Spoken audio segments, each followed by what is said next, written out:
It is 5:30, and I will call the Mandan Planning and Zoning Commission for May 27th to order. Roll call, please. Commissioner Horn, Commissioner Huber, Commissioner Lang, Here.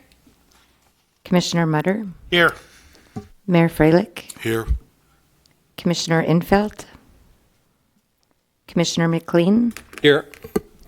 Commissioner Smith, Here. Commissioner Hammond, Here. Commissioner Gardner, Here. Commissioner Renner, Here. Chair Robinson. Here. Next item, we have the copy of the minutes from April 27. Do we have any changes? Chair Robinson, I can move to approve. I'll second.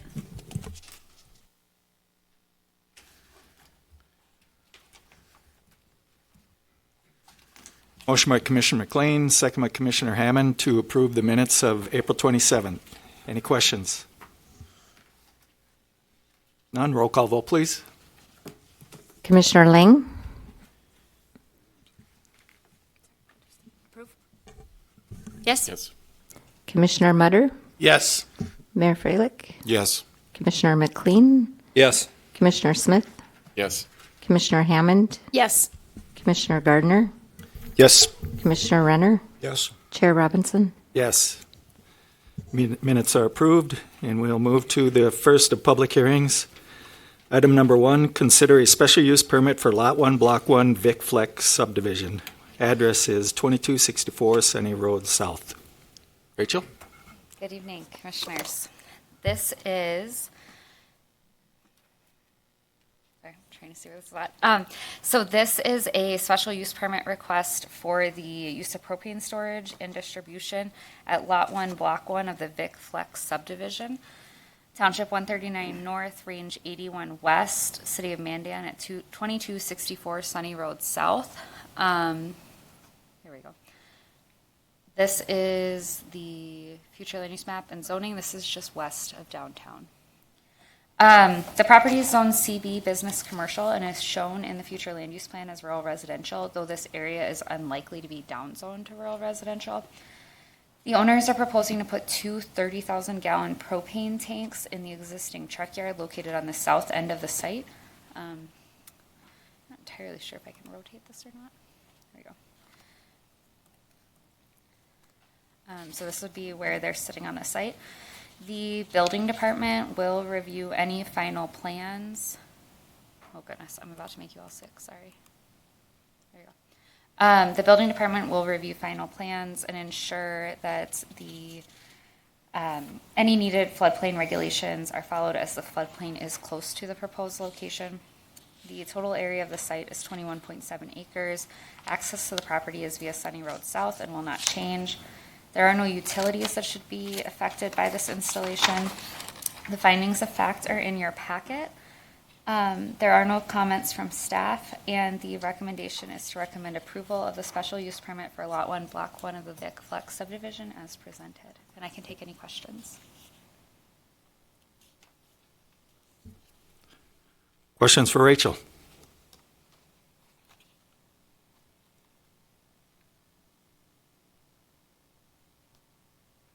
Any questions for Rachel?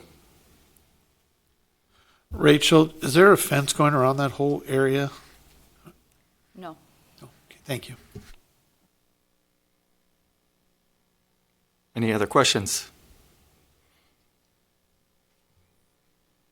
Rachel, where exactly is this located? It's west of, It's west of downtown. Let me see. I don't have the zoning map pulled up, but I can get it pulled up. west of the Heart River? West of downtown. It's south of the Heart River. South of the river. Knife River gravel pits to Right. the east of that.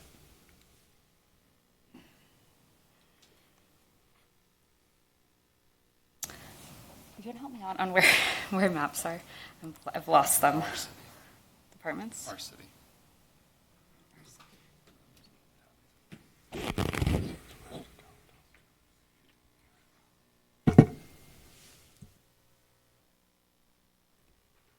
Any questions for Rachel at this time?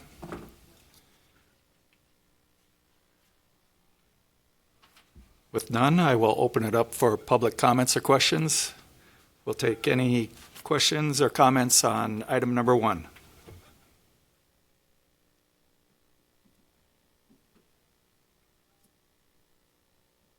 If there's anybody in the room that has a question on item number 1, or calling in.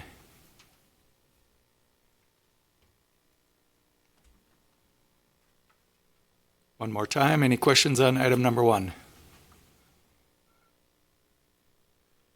With none, I'll close. Return it back to the commission.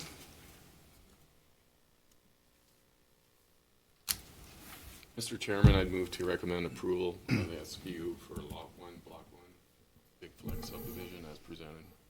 Second.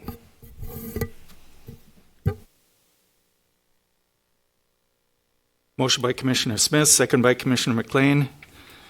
Motion is to recommend approval of the special use permit for Lot 1, Block 1, Vic Fleck subdivision as presented. Questions? With none, roll call vote, please. Commissioner Huber, Yes. Commissioner Lang, Yes. Commissioner Mutter, Yes. Mayor Freilich, Yes. Commissioner McLean, Yes. Commissioner Smith, Yes. Commissioner Hammond, Yes. Commissioner Gardner, Yes. Commissioner Renner, Yes. Chair Robinson. Yes. Motion is passed.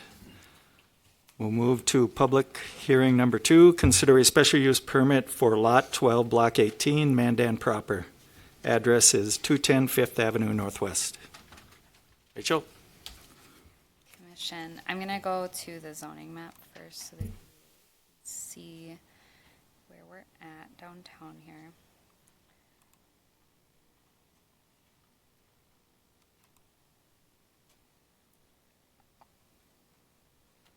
Just the zoning map. Okay, so in the packet, that's fine. The proposed special use permit is for the use of a former church as a wedding and event venue at the property that is Lot 12, Block 18, Mandan proper, Township 139 North, Range 81 West, City of Mandan. The address is 210 Fifth Avenue Northwest. The property is zoned downtown fringe. It is the site of a former church in a largely residential area. That's on the corner of 2nd Street Northwest and 5th Avenue Northwest. The total area is 0.16 acres. Parking for the property is provided via on-street and off-street parking stalls. The application plans to use this location for weddings, receptions, or other events. There are about 23 existing parking spaces.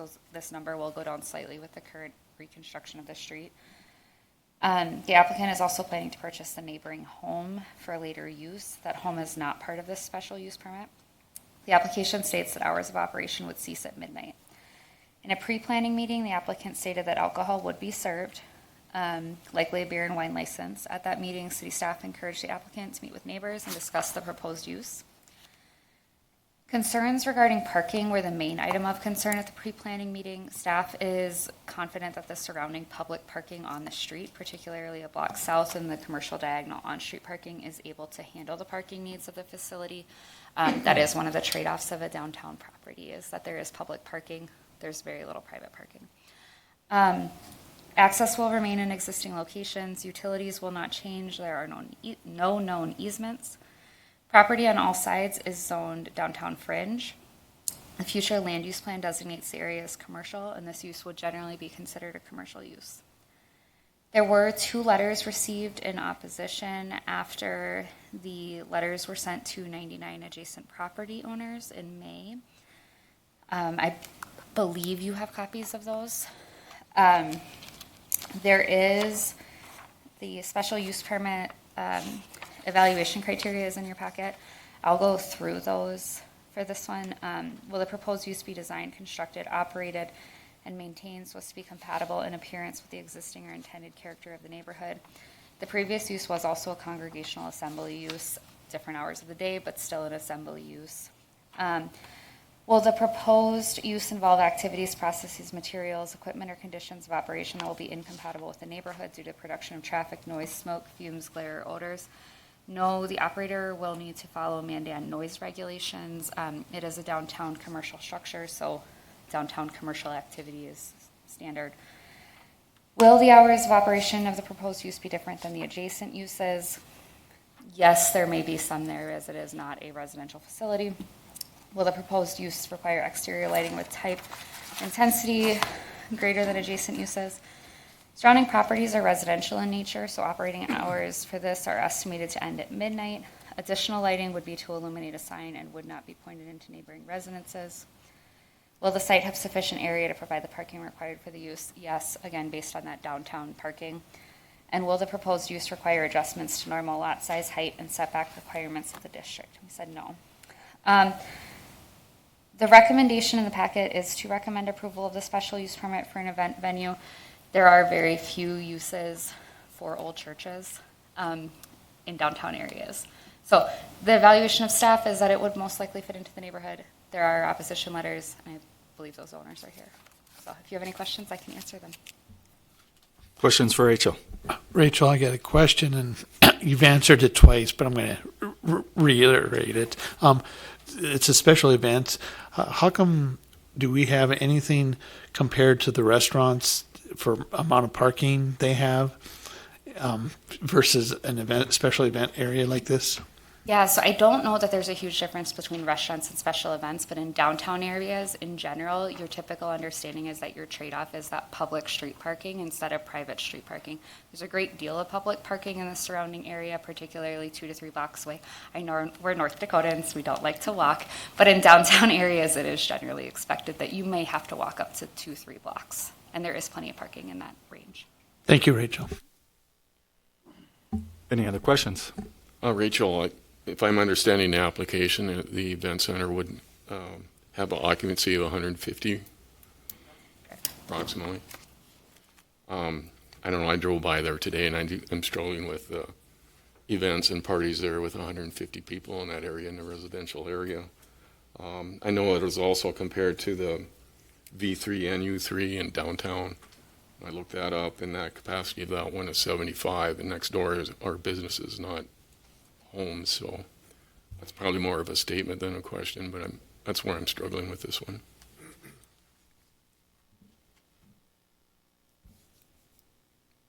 Any other comments or questions?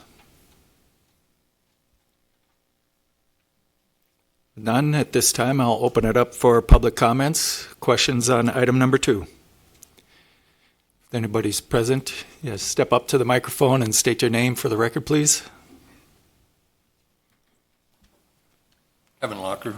I live within 300 feet of the said property. And thank you so much for allowing us to come here and voice our opinion. I believe there's a lot of us here that are ready to do that.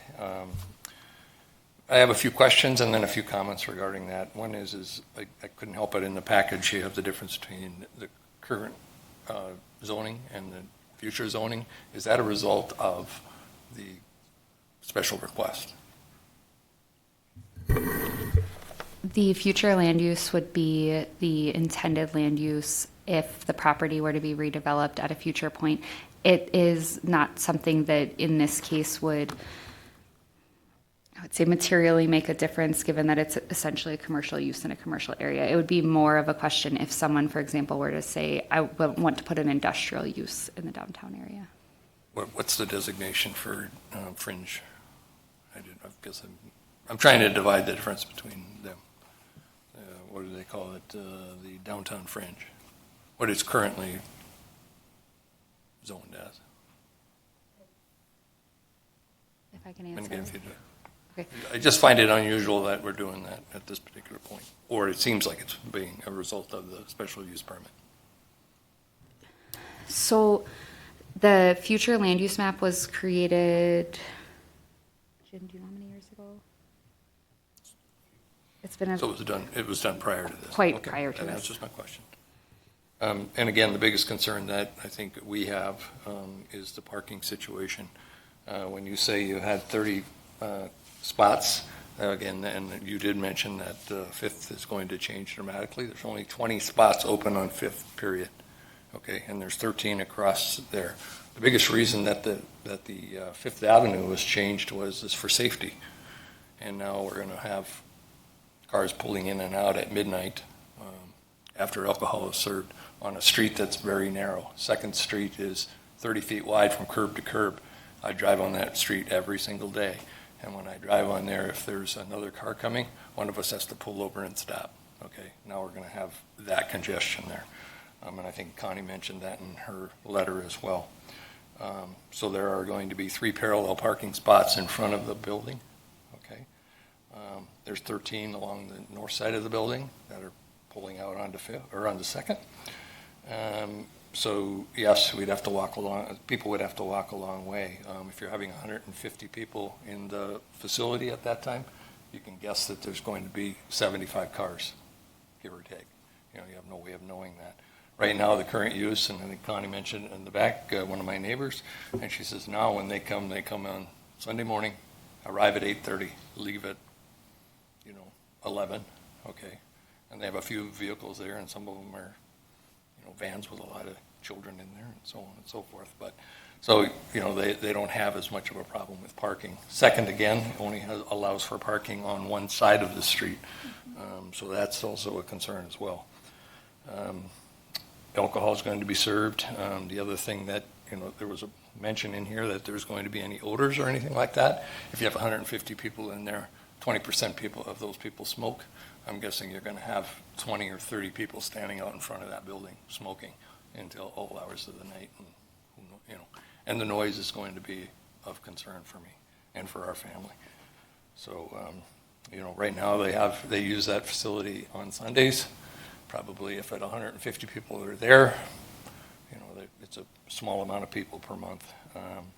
If you have this facility here could be open for 20, every day of the year and have an event in there. Highly unlikely, but even if you have 10 months or 10 per month, you're going to have 1,500 cars and people going in if they're at capacity each one of those days. So again, there is a propensity for a lot of noise, a lot of traffic, a lot of things that we have to deal with the traffic on Second already with the law enforcement people going by there and so on and so forth, which is in 6th Avenue is where I live, a lot of traffic there. I know I chose that, so we live with it. But do we need to add another level of that to that? So those are my concerns, and I think some of the things that were stated in the staff review. And I don't know what is the noise regulation. When does it get too loud? That type of thing. So, but I think there's going to be concerns by the neighborhood. So that's all I have to say. Okay, thank you. Any other comments? Item number 2.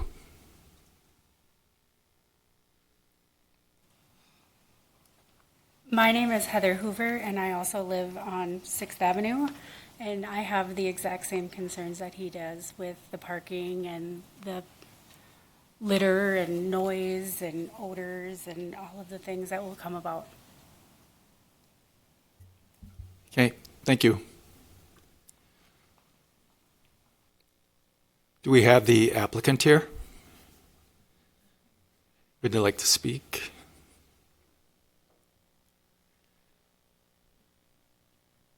First off, I'd like to thank everybody for giving me the opportunity and coming out and speaking with us today. I definitely want to hear everybody's concerns and be able to help alleviate them. The reason B3 NU3 was mentioned is that's my current venue that I have on Main Street, and it is 75 or less people, but I've been open 4 years now, and we haven't had any issues with police. We've never had anyone overserved. We've never had anyone arrested from our facility. We try to keep it classy, family friendly.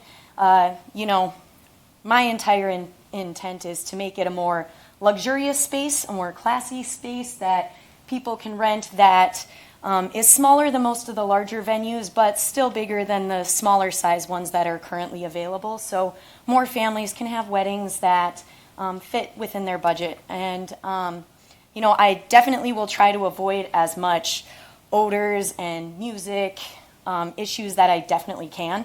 We're not planning to throw ragers. It's going to be more along the lines of like family-friendly events like birthday parties, baby showers, bridal showers, small weddings, events along those lines. So we're not planning to have like some large music event where we're having concerts every weekend or anything along those lines. And if at any point, if we do get to open up and you have any concerns, I'm an open book. I would love for you to contact me. Let me know if there's anything that's concerning to you, and I definitely want to alleviate that because I also don't want the reputation as the place that has crazy people there leaving a mess around the neighborhood. That's not my intent. I want it to be a family-friendly event space. Thank And you. as far as the parking was, I do plan to attach a parking map. I do the same thing with my current venue that tries to let people know where public parking is and where the current monitored parking is located so that people have an idea of where to go. And I do plan to try to get as many people over to First Street to park along that street where there's plenty of public open parking so that they're mostly parking down there out of the way. Of course, there may be some elderly people that will try to reserve those closer parking spots for because it's a lot harder for them to trek an entire block down the street. But that is our intent with that. And then it does have a garage behind the house, so we'll plan to have the bride and groom park in the back there at that spot. So they're also not trekking all the way down the street. Okay, thank you. Thank you.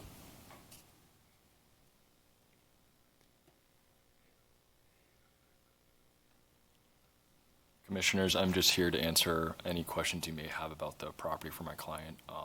We do have it under contract with the sellers as well. The sellers are wanting us to come here to present, and Cassandra did a wonderful job. But if you have any other additional questions regarding the property, please ask too, and I'll try to answer as best I can for you guys if you need. State your name, please. Charles Reichert with Aspen Group.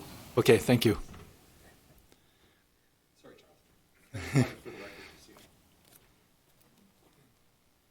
Any questions for Charles at this time? Thank you. Thank you. A real quick question for you, and they brought it up. Are you guys having, and I don't know if it's priority either, handicap parking in front of the building or not on the side of the building? What is the plan there? I would assume that there would probably need some handicap parking for regulation-wise, just being a commercial property. That it's not necessarily the question. We also are planning, and Cassandra could maybe talk about this if she would like, but we also have been working with some architects as well for making sure some of the building is ADA compliant as well for handicapped people too. Thank you. Thank you. I have a question. What's going to happen to that house? Is that part of the deal? Yep, the house is also under contract with the buyer. Cassandra plans to purchase the house along with it, and she can maybe talk to additional use, but it would be more so just for wedding prep ahead of time for bridal suite. Yeah, sorry, I did forget to mention that part. I plan to use it as a bridal suite to begin with, where the bride and the bridesmaids can just get ready, get prepped up, and ready to go for the day of wedding. At this time, that's all I plan to do with it. Maybe over time, it would maybe be lodging for the bride and groom, but I'm not doing that especially to start out. That's just possible future plans that, depending how everything goes and the plans in the future, it could be a thing. But as of right now, it's just a bridal suite to get ready.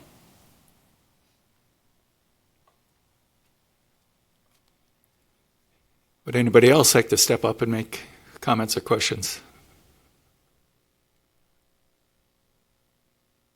I live right across the alley from the church, and I can see a lot of noise going on back in there. A lot of people smoking, hanging out, doing whatever at night. And all that noise is going to keep our dogs up and barking at night, keeping us up. And I just don't. And then there's the parking too. I don't know, I just don't think it's realistic to have the venue in that place. Okay. Thank you.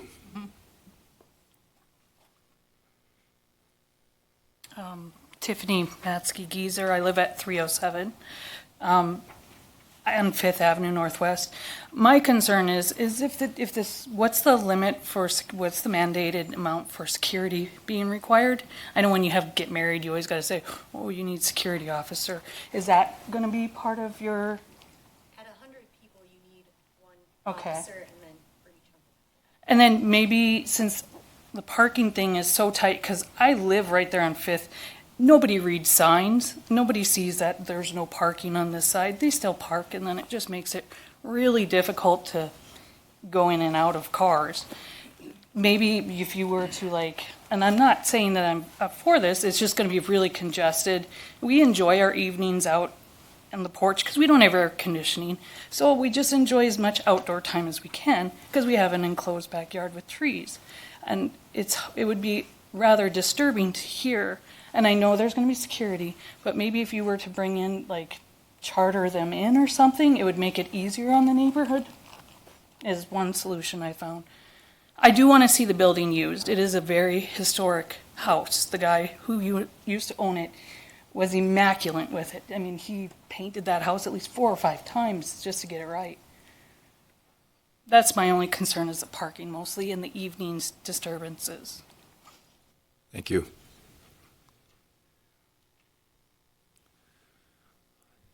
Take one more comment if somebody would like to speak. Hello, my name is Donna Freilich, and I live right next to Tiff, and I wholeheartedly agree with what she is saying, what Kevin has said. We have no parking on our side of the street. It's on the opposite side, and it's kitty corner from the church, so they're going to be parking on the other side where they can find room. And also, there's no signs there that says no parking on our side, and so there are concerns of people parking there, but we enjoy our front porch and stuff, and like Tiff said, it would be nice for something to be done with the church. However, I'm not sure that this is the best thing for our neighborhood. Like I said, they're going to be parking very close to our house, and with the drinking and that stuff, it does concern our family. Thank you. Thank you.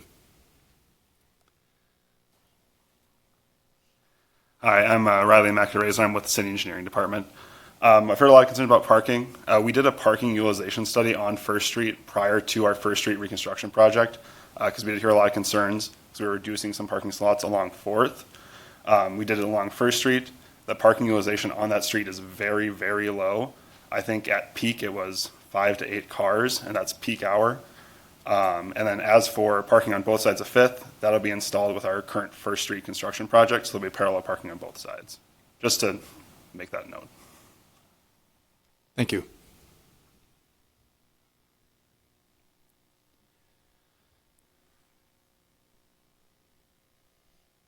Hi, my name's Dustin Sins. In regards with the parking on First, currently we don't have parallel parking. Isn't the plan to make that parallel parking? So wouldn't that be actually reducing parking spaces available for public parking on First Street? I'll pull up an exhibit quick.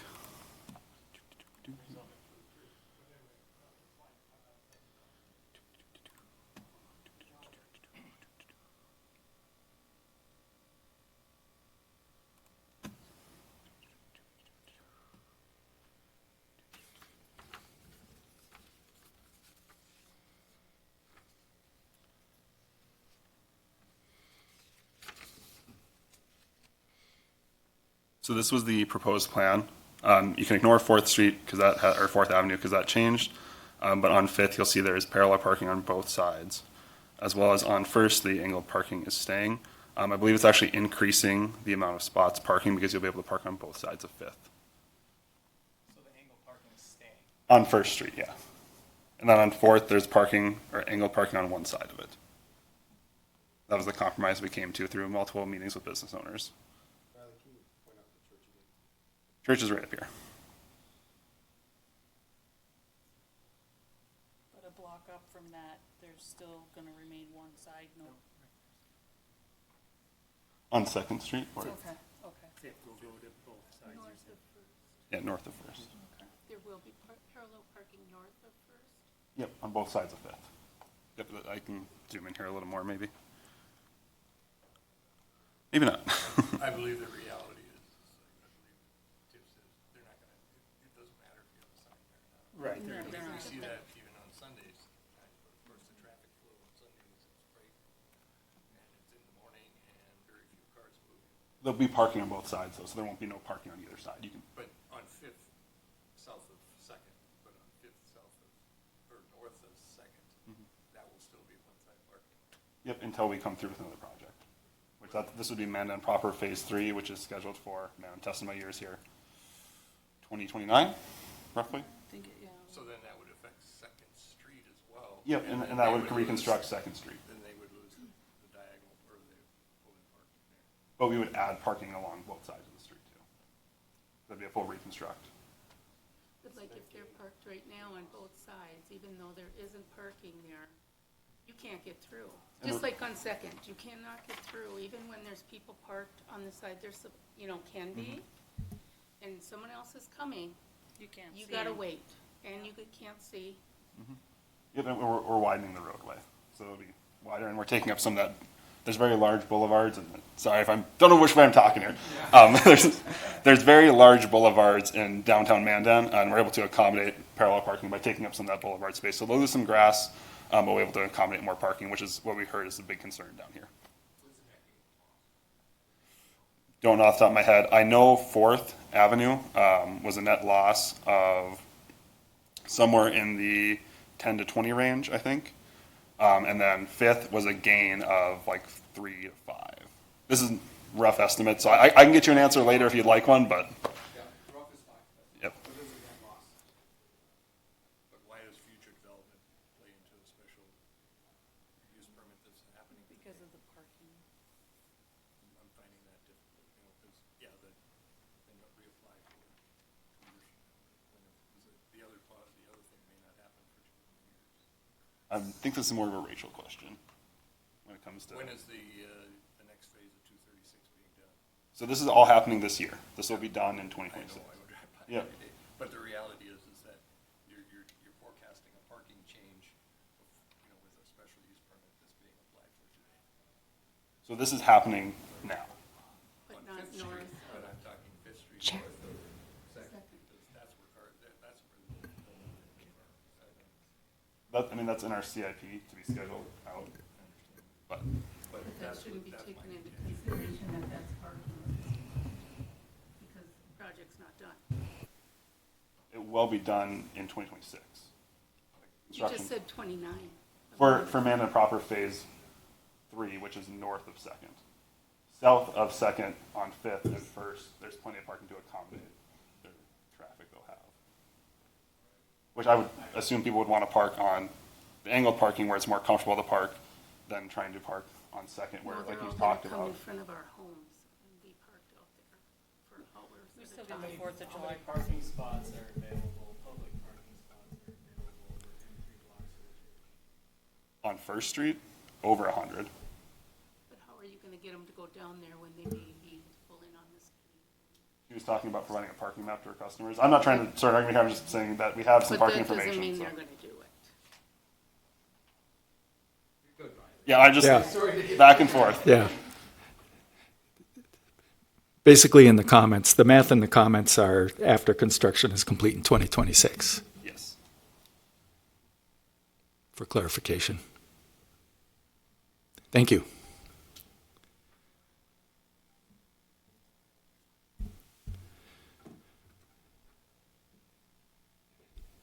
And any other comments?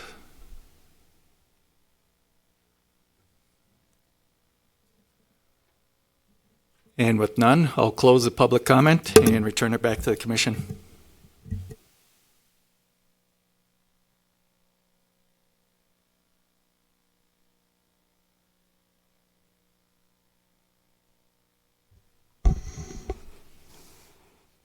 Mr. Chairman, I would maybe just share a few perspectives. I have previously visited the Cassandra's event venue on Main Street and have, witnessed nothing but upright, fantastic activities there.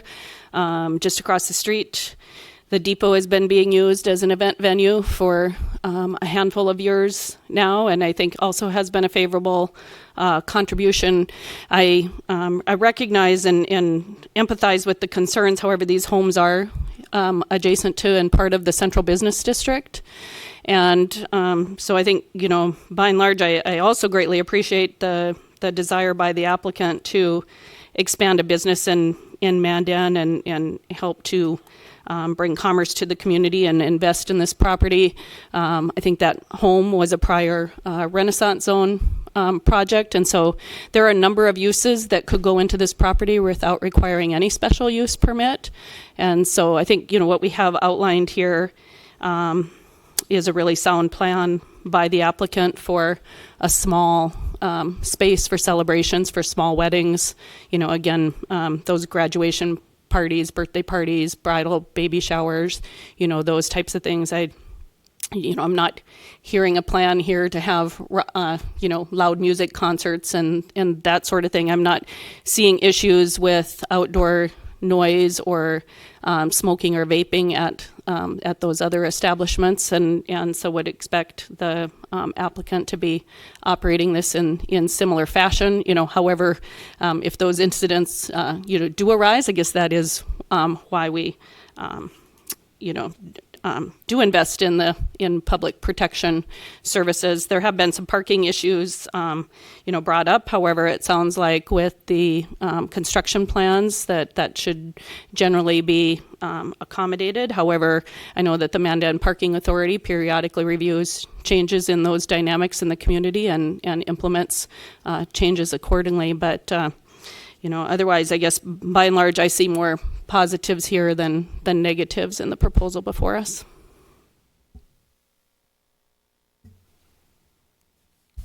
Any other comments or questions?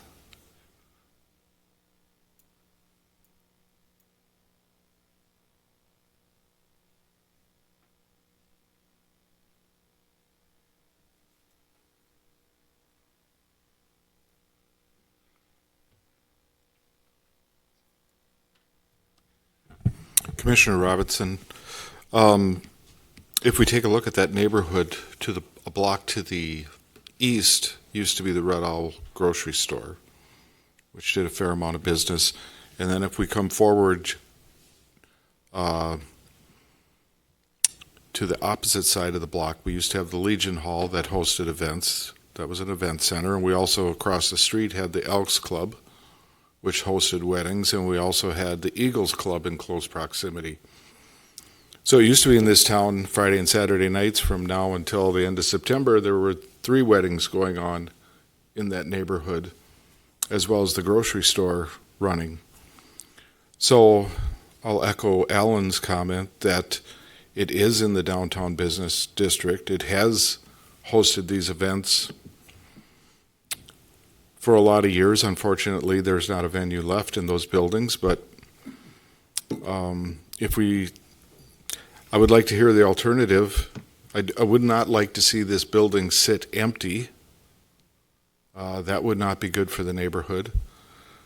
So I would be in favor of using this building as an event center.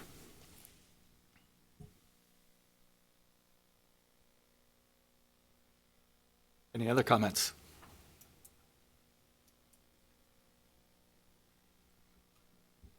Are we ready for a motion? Mr. Chairman, I would be willing to recommend or move to recommend approval of the special use permit for an event venue at Lot 12, Block 18, Mandan proper, as presented.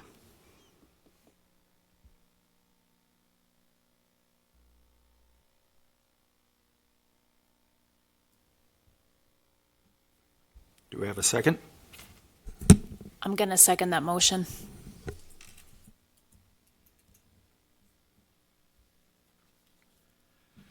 Motion by Commissioner Huber, second by Commissioner Hammond. Motion is to recommend approval of the special use permit for an event venue at Lot 12, Block 18, Mandan proper as presented. Questions? I just have a comment that I just don't know what else this becomes, or kind of nervous about what it becomes. That's kind of where my mind is at. I don't want to vote, but I mean, I just also don't want to have a dead space, so, or something that's undesirable that doesn't need its own change.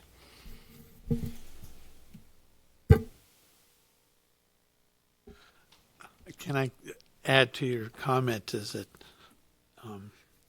it's a church, or it used to be a church, and there are so many churches that are falling apart. And as somebody who looks at a lot of images, there's people these churches are collapsing, and I hate to see another building collapsing in Mandan or anywhere else and see it statewide or countrywide. So that's where I'm leaning towards.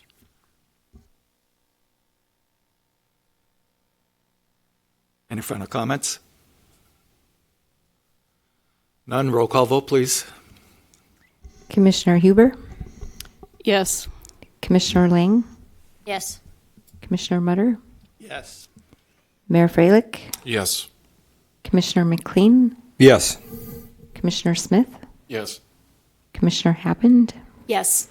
Commissioner Gardner, Yes. Commissioner Renner, No. Chair Robinson. Yes.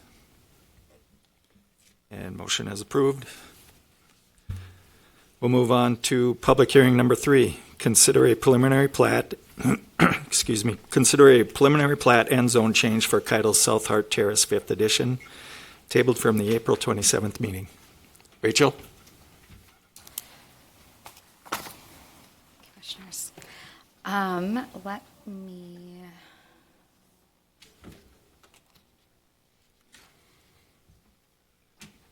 Give me 1 second here. so I can- Before we begin, Chair Robinson, I'm going to take off. I have a conflict. My client is here. And by no way, I'm just going to leave just to make sure I'm not a part of this, but in no means is that my indication of, where I stand on this. I fully support. I had my broker come today. She speaks exactly for my thoughts on it, but I don't want to be here for this, so thank you. Okay, you are cruised.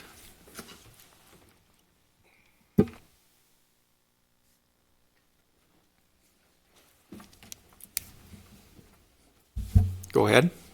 Okay. Chair, Commissioners, this agenda documentation in front of you is exactly what you saw at last meeting's meeting. So it's the same fact sheet. At the time it was tabled, the minutes are a pretty good recap of what occurred at the last meeting. To remind you of what this particular subdivision is, it's Keitel's 5th. It is located south of 19th and east, oh goodness, and east of 8th. This property is an approved PUD for Clover Grove subdivision. I'm going to go back to this plat, which was what was in front of you last time and which was what was tabled. Do you want me to recap what this plat is and what the concerns were last time in detail? Commissioners, I believe all of us understood the first time? No. Okay, great. Perfect. I don't really want to rehash it either, but thought I'd check. Okay, so in the past month, we've had continuing conversations at a staff level with the applicant. We have had many backs and forth. Jarek has created an option that I will pull up, I think. Don't quote me on this, because I can't find it. Do you have it on here? Sorry, I thought we had it pulled up.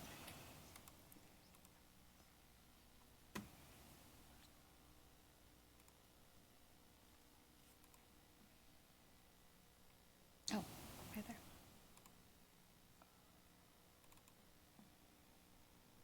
Okay, perfect. Thanks. So this is the potential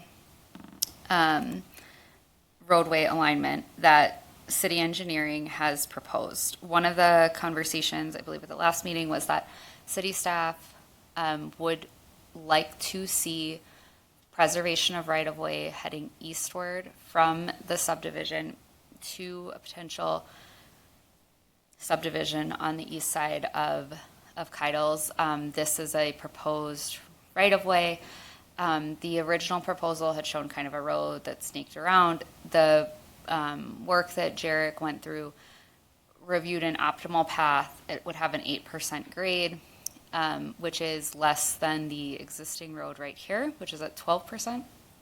So this is at 8% going down. City staff proposed this to the applicant. They had concerns with it.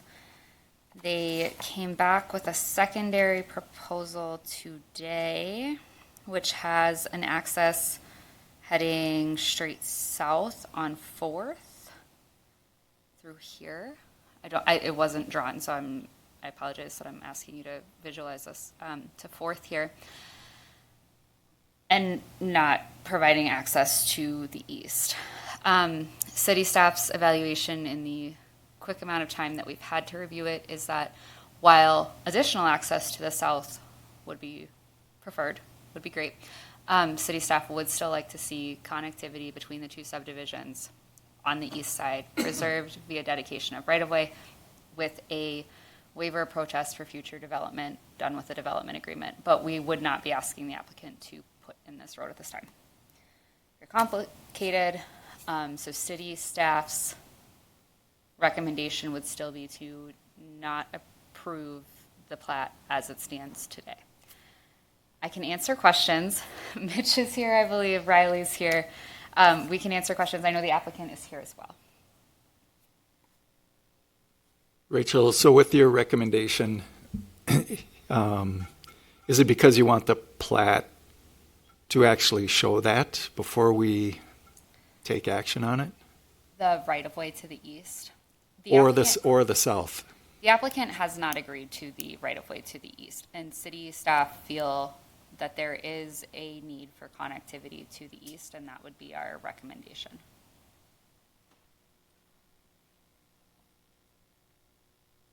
Okay, any questions for Rachel? Chair Robinson, I'm trying to just kind of put the maps together here a little bit. Does Clover Grove, does their property go all the way to the south? Because on this one, it looks like it's not completely south. I'm just curious, is the road that's proposed, that the city is proposing going through Liffrig Court there, going to actually go to Clover Grove's property, or is it too far south? It's slightly south, I believe, and I don't have a map that shows it.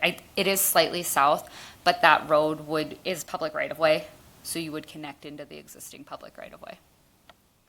Public right-of-way south of what Clover Grove is?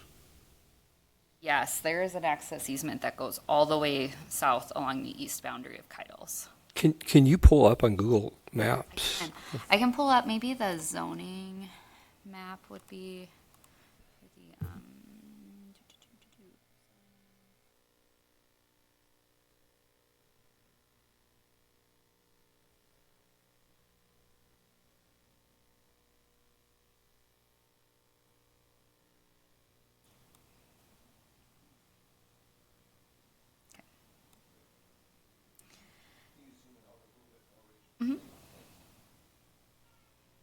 Yep. So this is a access easement here. So that road would basically cut down right between these trees here, and meet.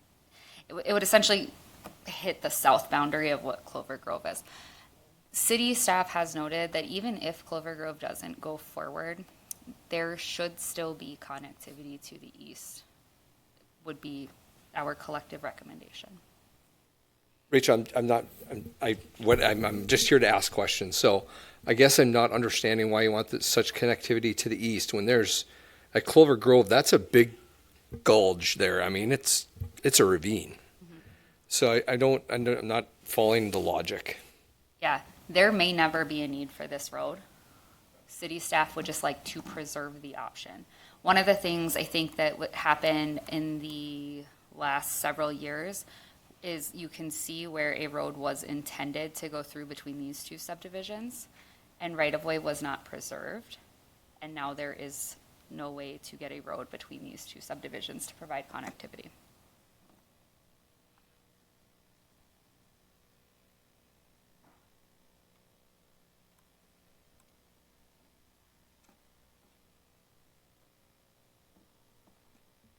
Sorry, remind me again. So the big issue that was cited the first time we talked about this was the fire risk. And I haven't heard anybody say anything about a fire risk. I'm going to turn you over to Mitch for that one. You know, that was the biggest reason for wanting this road for access to the fire department. So, perfect. Thank you, Chair Robinson, Commissioners. I was waiting for the invitation to come up, so thank you. Yeah. As mentioned, these issues are very, very complicated, and I think we can all appreciate that. We have met with the development team several times, both myself and other city staff, and the question was asked, is this a connectivity issue or is it truly a fire issue? And the answer to that is it's D, it's all the above. Technically, given the proposed lots just immediately south of 19th Street, the intent of the fire code can be met. The intent is there.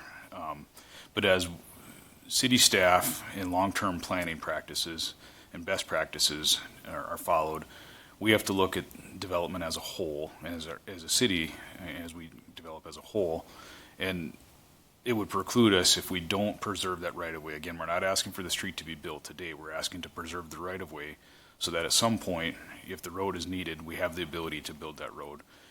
If we build a house there, there's virtually no chance of that road ever being built. So that is our ask, is to preserve right-of-way, as Rachel had mentioned.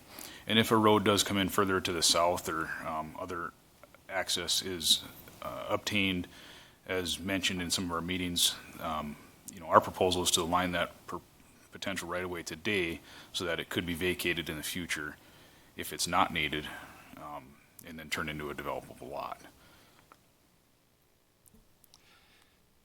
Mitch, what do you think would trigger opportunity to vacate it? If no development happens to the east, is there a time frame window? What is there? So, Chair Robinson, to answer that, it's kind of it depends answer. If the development does not happen to the east, again, no further development, or very little development to the south would be able to occur without that secondary access. Again, and it depends on what the development plans are further to the south, I guess. So it would be, we would preserve that right-of-way until it's clearly evident that we don't need that right-of-way anymore, which again would be a road either from the east or potentially further way southwest, long-term,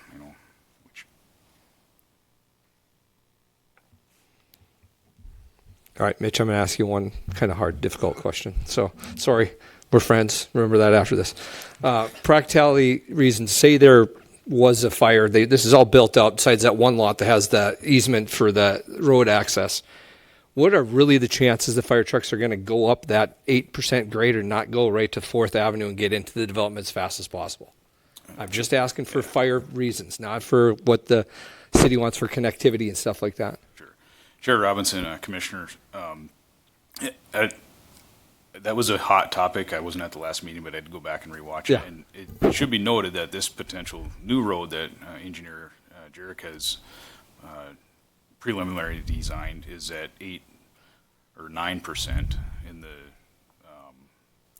8%. Okay, and the existing road is at 12%, I believe. So it's actually less steep than the existing road. Okay. I'm just looking at the logistics because you would have to go on Macedonia and then churn up. I'm just. Oh, okay. You know what I'm saying? Sure. Like, I understand what you're. Yeah, the direct line to wherever the fire is in that development. So it's ingress and egress. There's been several case studies in the United States, most recently the Palisade Fire in California, where egress was cited for the direct result of, I don't know the exact casualty total, but it was, I believe it was close to 100. I could be way off, but it was more than one. And, we, as city leadership, and I believe as a community, we need to think about those situations long term. And we hope that never happens, but we want to make sure that we are prepared for it if it does happen. Thanks, Mitch. Appreciate it. Thank you.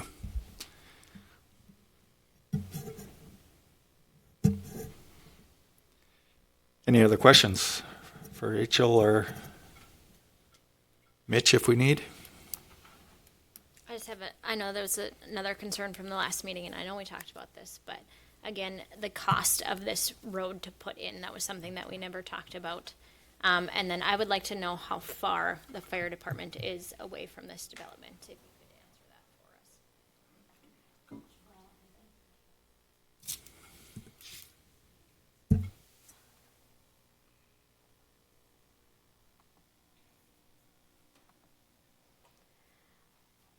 I'm going to pull this up for illustration purposes. This is from the applicant. I think there might be some dispute on like where these circles actually lie, but the development of this particular property is one of the things that would call into need the road that goes to the east.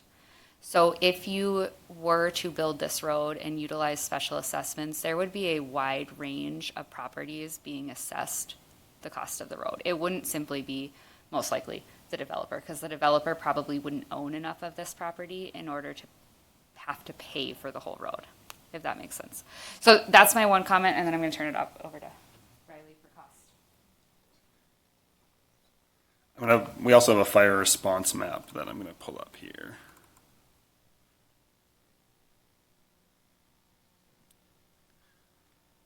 This is my presentation I'm giving tomorrow to our staff, and I have the fire response map in it. So, give me 2 seconds here. I can get this pulled up.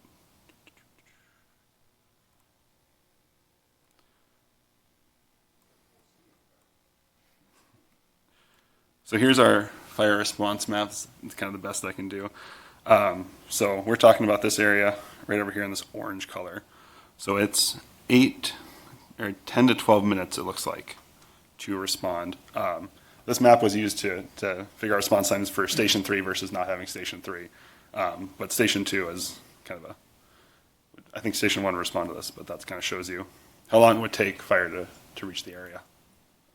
As for cost, ballpark number, probably $1 million to $1.5 million. That's pretty standard for roadway reconstruction project or roadway construction projects, new development, greenfield development. Do you have a proposed, I can't remember if we've ever done this, like, is it the next station, fire station, supposed to be over there? So this would be the potential location for Station 3 up here. Okay. And I have that map as well for the fire response time. That would be a question for Mitch. Thank you.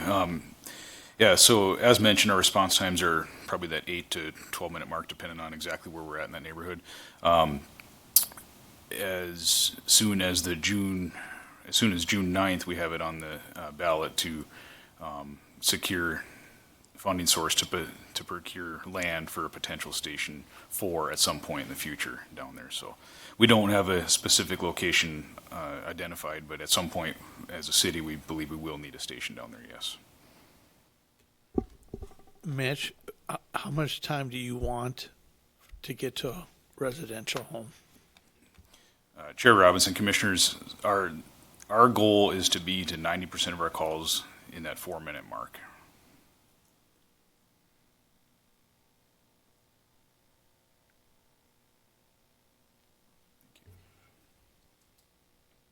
I know in the insurance business, they actually have a cutoff line where they charge higher premiums if you're X minutes away. I don't know what that is, but 7 miles. 7? 7 miles.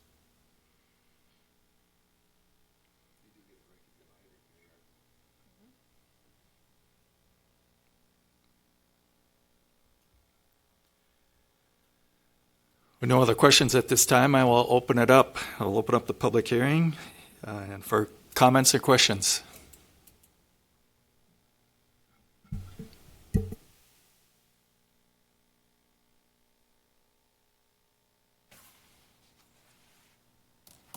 Chair Robinson, in a court of law, you have to ask the judge for permission to approach.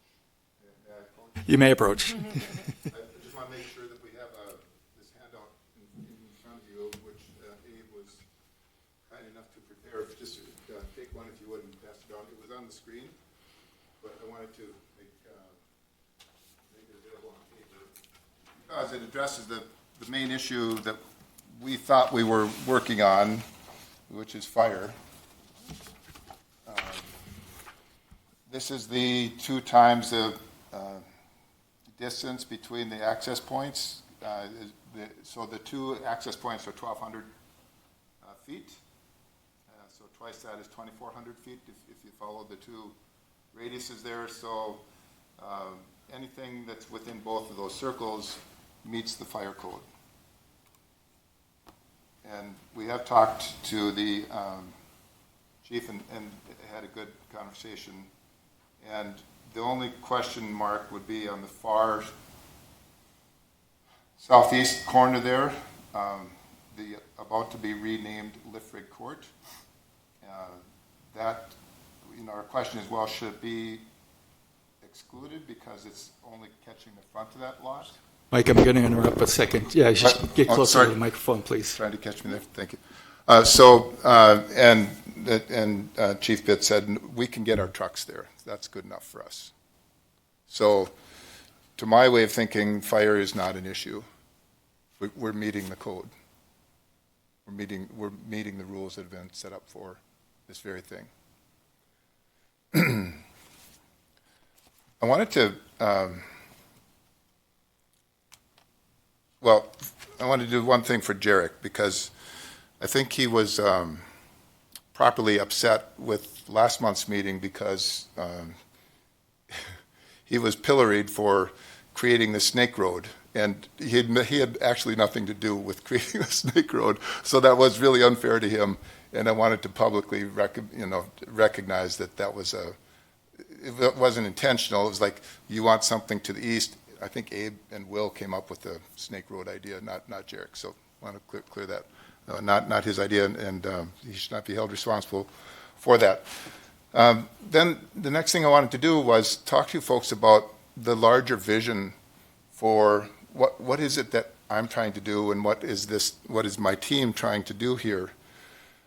And that gets us, I just want to take like 2 or 3 minutes for this so that you guys really understand what we're trying to do for Mandan here. I've only met with Mayor Freilich about this. I haven't talked with the rest of you, so I think it would be time worthwhile.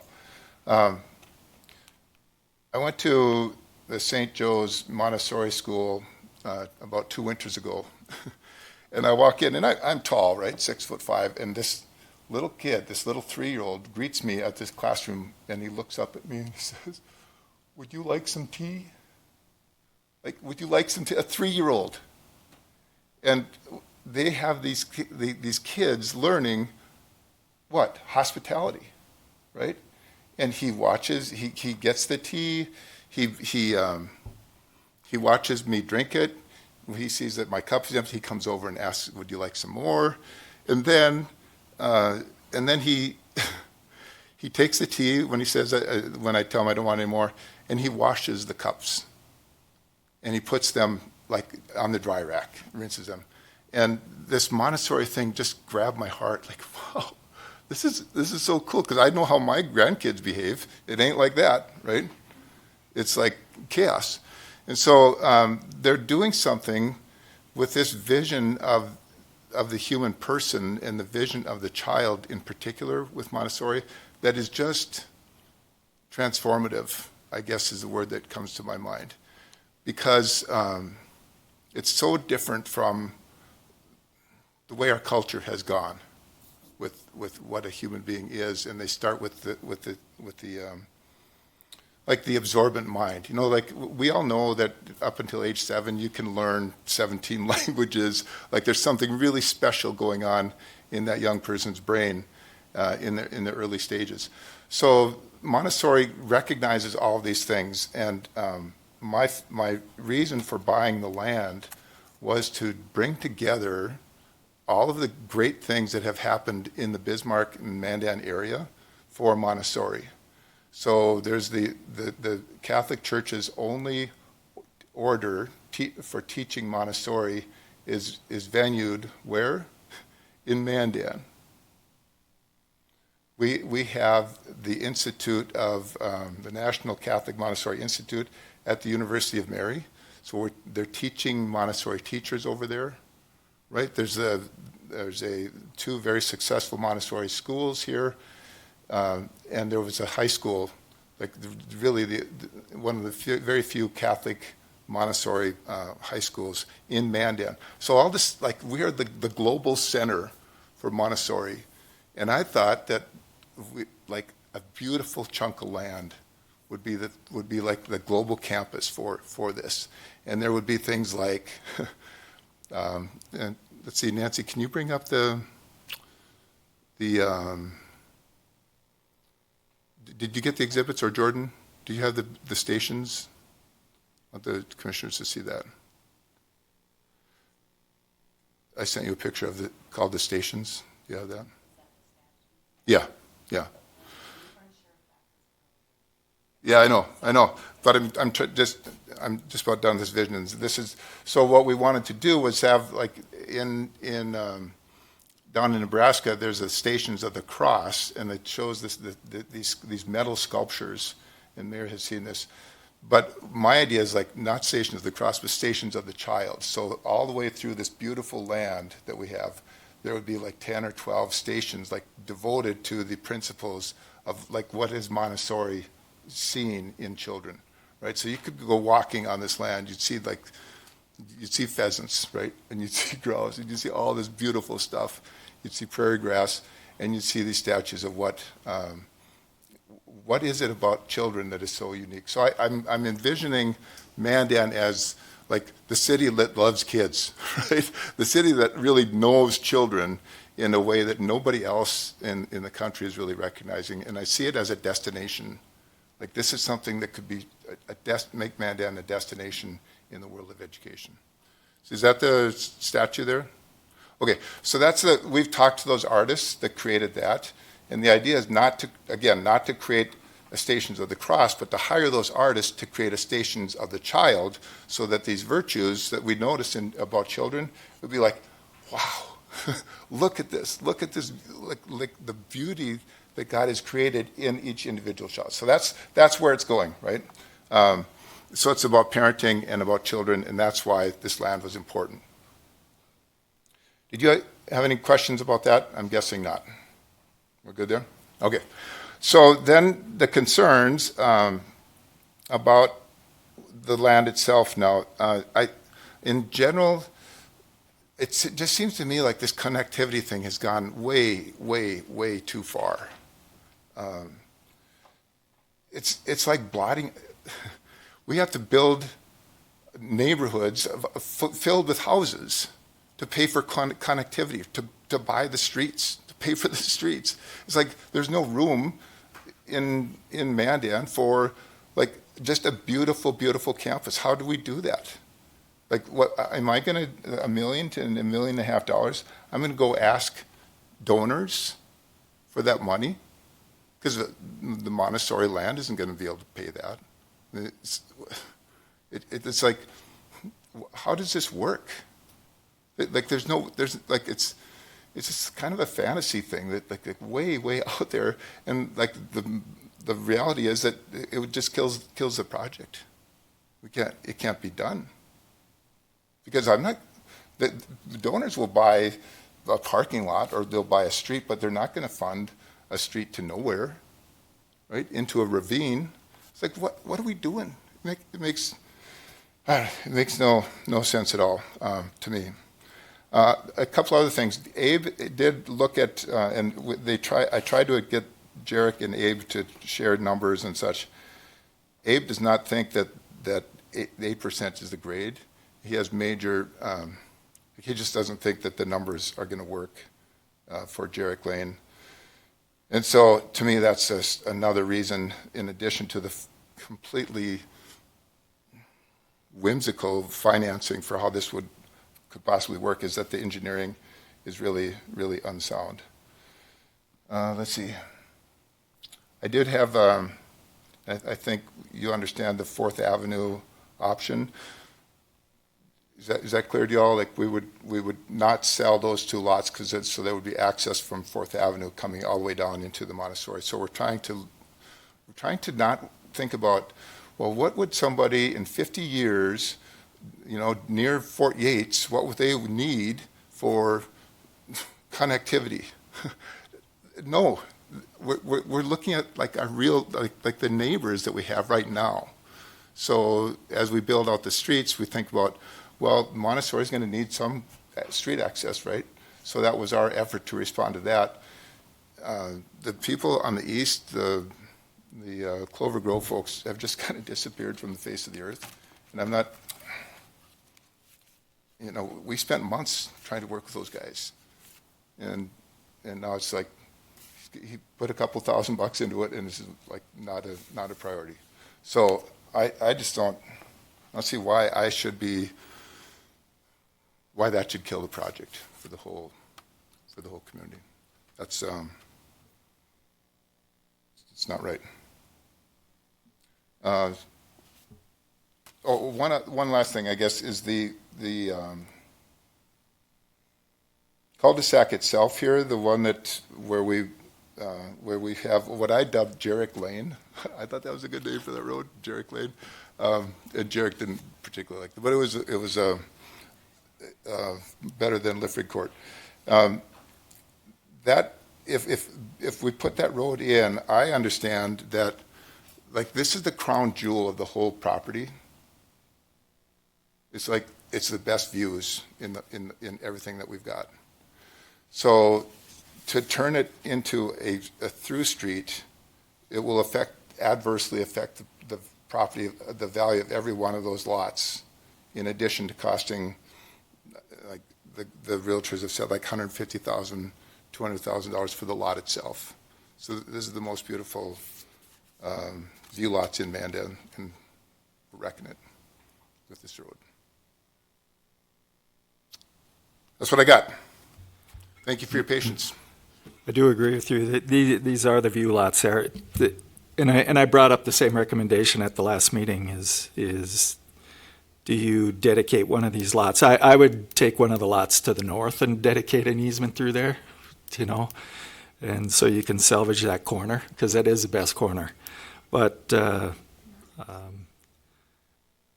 it actually would be down here. Okay.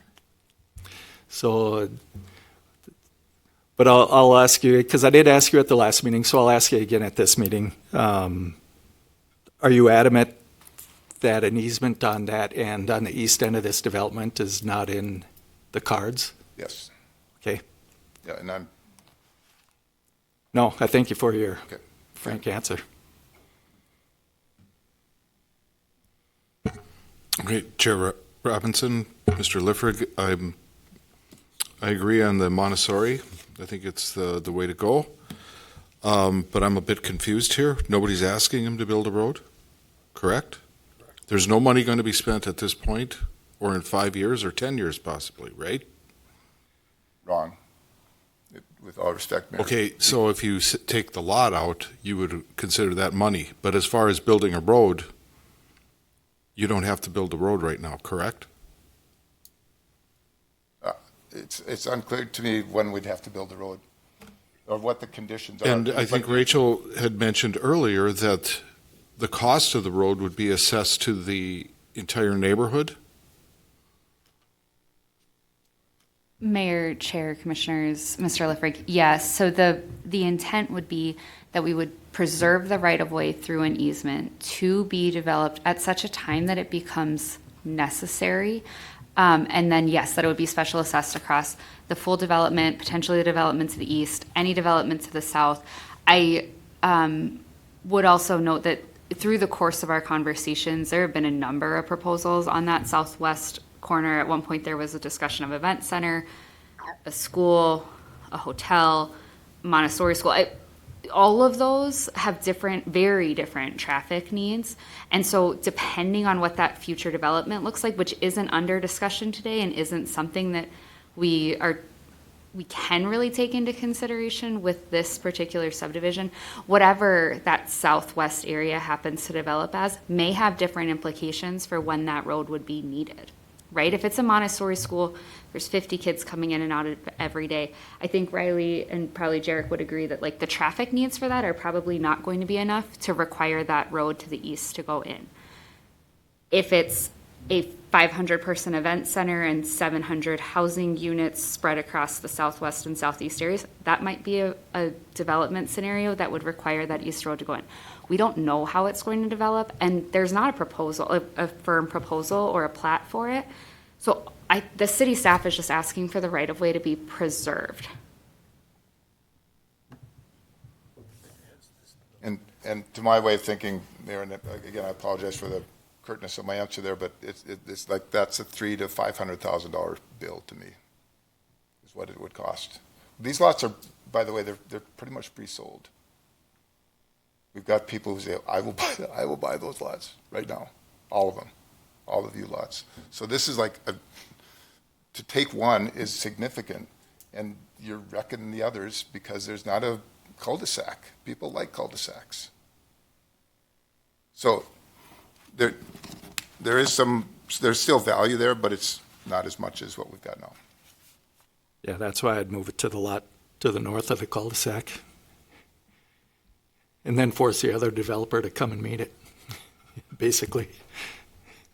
Mr. Liffrig, just a quick question for you too. So, I mean, basically what the city is wanting, they want an easement to potentially never build a road.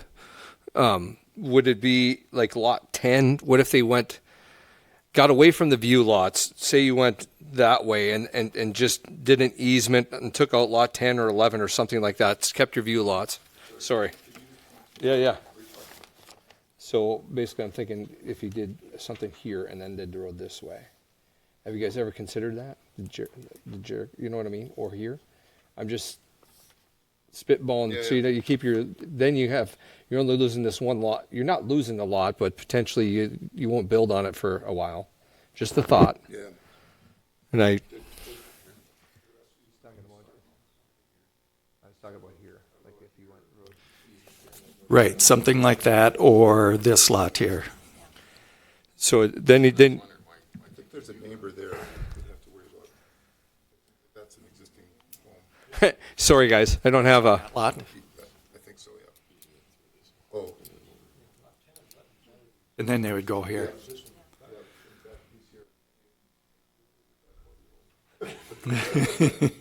So this is.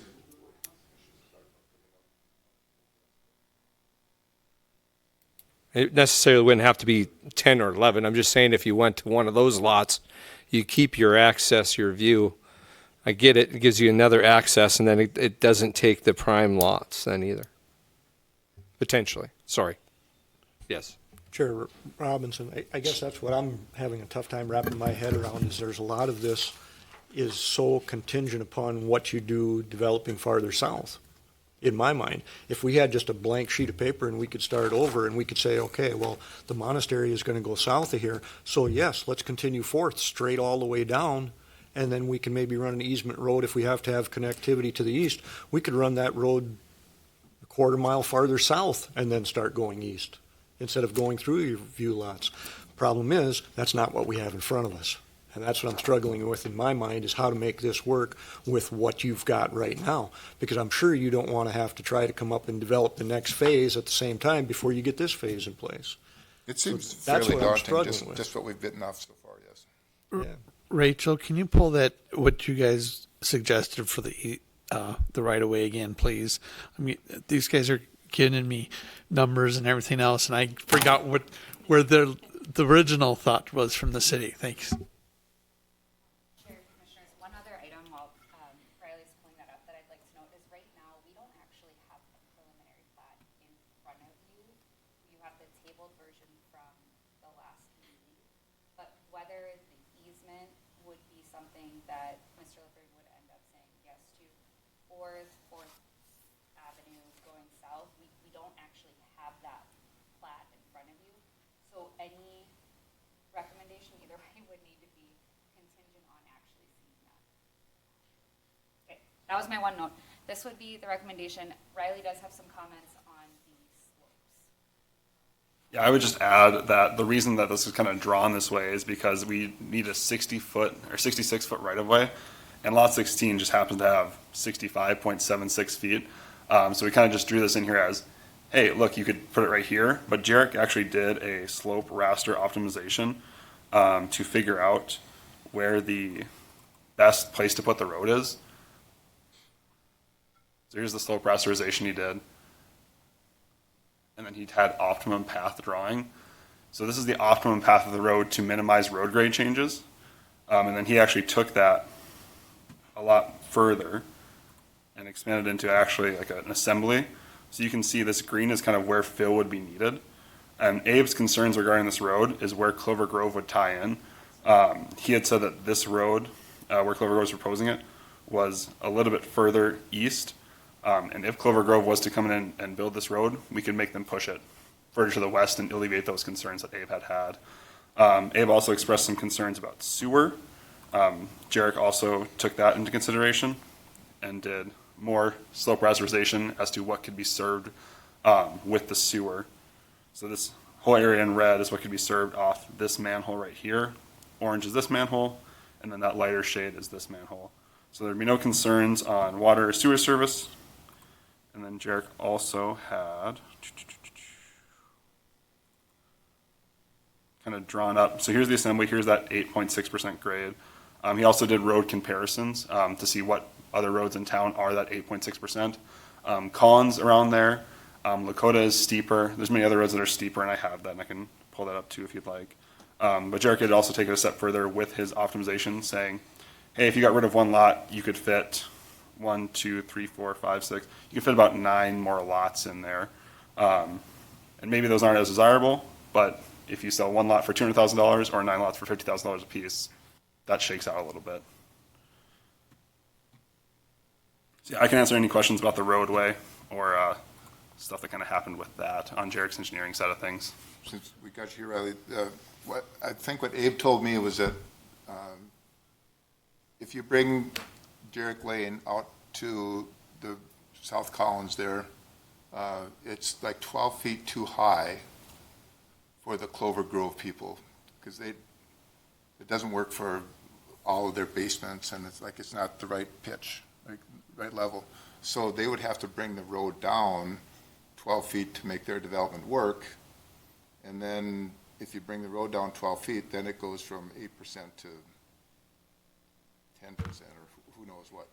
It exacerbates the slope problem that we have there. So if we remember when we talked about Clover Grove does not tie into this point, they tie up further north. So there is plenty of room there to make up that grade in that road and not on this road to affect the grade of an already steep road. 8% is more than manageable for anything, but obviously we don't want to make that steeper. Right. Chair Robinson, okay, you bring that road and you said that there's that easement there running north and south. Who's responsible for building the road in that easement? So that would then be, since it's already public right of way, it would just be a street improvement district like we improve any other street in town, because currently it's just a gravel. It shows it's a private road now though, right? Correct? I believe it's a public access easement, so we can make improvements to it. Can you pull up the one that, like, what is the grade further south? Like we're proposing lot 10 or 11, whatever. I don't want to take your house away, sorry. But I'm just, like, does it get steeper the further south you get? Yeah, so you can see these contour lines down here, and you can see that anything further south would end up just being a more expensive road because you'd have a lot more fill to bring in. Okay. Because you just have to build that road grade up, and then you'd also have to extend that north-south road further south, which adds cost. You know, the more pavement you put down, the more expensive it's going to end up being. Yeah, as they continue south, it goes uphill. Chair, Commissioners, I I think one of the main points here is that the request from city staff is simply to preserve the access to the east. There may be need for variation between different road lengths, widths when you get there. The chances that this road will ever be needed are honestly fairly slim. It's just a matter of attempting to preserve the connectivity between the two and maintain the ability for that southeast area and southwest area as they develop to have additional access points into the community. I think that's all I have. Sorry, thanks.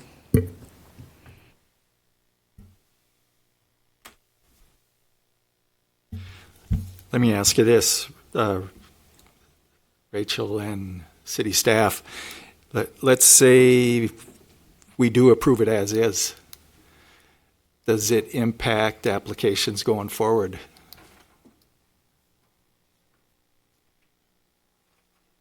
For the same reasoning.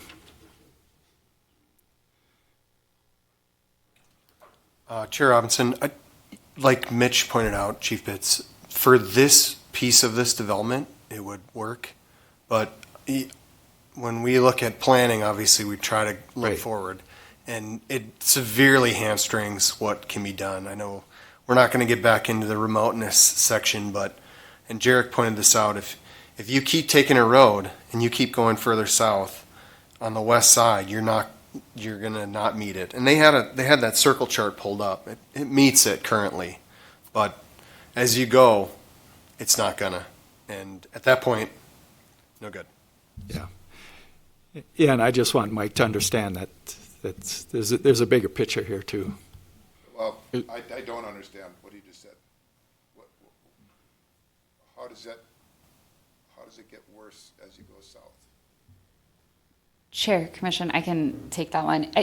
The further south you go, the more development you put onto the same two roads, your ability to service those developments further south of this one that we're talking about becomes less, because you have the same two roads servicing a greater number of school, commercial, residential, whatever it is, right? Off of the same two roads that are sufficient for this particular development. And so in order to maintain your future development capacity to the south of this development, we are asking for a connectivity to additional areas. And if there's a way to provide it in the south area to the east or to the south further, then awesome. Then this road becomes not needed and we can vacate it, right? But we're attempting to preserve the developability of the properties to the south. So what I don't understand then is why is it not okay to go to 8th Avenue for the future needs of the south of us? Because we're already been talking about that with you guys, about getting it into a position where it can handle traffic and it'll be another access road.